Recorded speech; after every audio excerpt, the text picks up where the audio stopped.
저는 오늘 이 자리에서 검사징계법 개정안에 대해서 찬성하는 입장을 밝히고자 토론에 임하게 됐습니다. 먼저 반대 토론에서 나왔던 논거 몇 가지만 좀 반박해 보겠습니다. 내란을 극복하는 것이 통합의 저해가 되는 일입니까? 통합을 얘기하면 내란을 청산하면 안 된다는 것은 과거 친일파를 청산하지 못해서 지금까지 국민 통합의 저해가 되고 있는 것을 다시 반복하자는 전형적인 친일파 논리이고 가해자 논리입니다. 말도 안 되는 일이고 내란을 청산해야 그 진실 위에서 통합도 이루어지는 것이고 정의가 실현되는 것입니다. 국민들은 그것을 바라고 이번 대선에서 그 선택을 했습니다. 그리고 여당이 됐는데 검찰을 못 믿겠냐라고 물어보시는데 국민의힘은 여당일 때 검찰과 내통했다는 걸 자백하는 그런 주장에 불과합니다.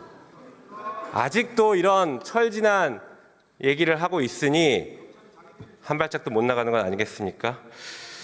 국민의힘 보면 내란은 계속 옹호하면서 기승전 이재명만 얘기하고 있습니다. 그래서 국민의 선택을 받지 못하고 이번에 대선에서 외면받은 것입니다.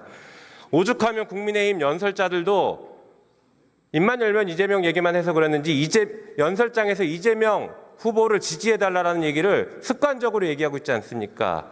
이게 현실입니다. 정신 차리시기 바랍니다. 자, 지금 이 시대의 대한민국 정치의 지향점은 사람답게 사는 세상을 만드는 것입니다. 그것이 어떤 세상이냐? 잘못한 사람이 있으면 지위 고하를 막론하고 처벌받는 상식이 이루어지는 세상입니다.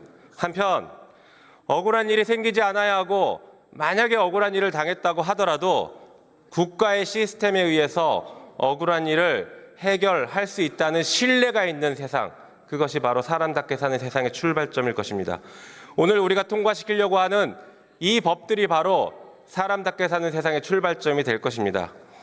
검사가 잘못하면 누가 징계를 하고 누가 감찰하고 누가 수사하는지 아십니까? 오로지 검사만 해왔습니다. 검사가 잘못하더라도 지휘감독권자인 법무부 장관이 감찰도 할 수 없고 징계도 할 수 없는 것이 현행 검사징계법입니다. 그래서 이 법을 개정해서 검사의 잘못에 대해서 법무부 장관이 감찰도 할 수 있고 징계에 회부할 수도 있게 하는 것, 그것이 국민주권을 실현시키는 방법이라고 생각합니다. 권력에는 책임이 따르는 것이고 그 책임에는 반드시 견제가 있어야 합니다. 법무부가 행정부의 한 축으로서 검찰의 독주를 막을 합당한 책임과 권한을 지니게 할 필요가 있습니다. 한편 오늘 처리한 특검법에 대해서도 짧게 좀 말씀드려보겠습니다. 지금 한덕수, 최상목 이 두 명이 내란 혐의로 수사당국에서 출국 금지 조치를 받고 조사를 받고 있습니다. 내란의 밤에 무슨 일이 있었는지에 대해서 철저하게 수사를 해야 되는데 국민의힘은 여전히 이를 옹호하고 비호하고 있는 것 같습니다. 한편 최혜병 사건에 대해서도 진실이 밝혀지고 억울한 죽음을 밝히고 해결해야 합니다. 최혜병 사망 사건 수사 외압이 불거질 당시에 대통령실 법률비서관으로 재직하면서 수사의 대상이 되고 있는 주진우 의원이 반대 토론을 했다는 이 현실이 최혜병 사건의 진실을 가로막고 있는 대한민국의 현실이라고 할 것입니다.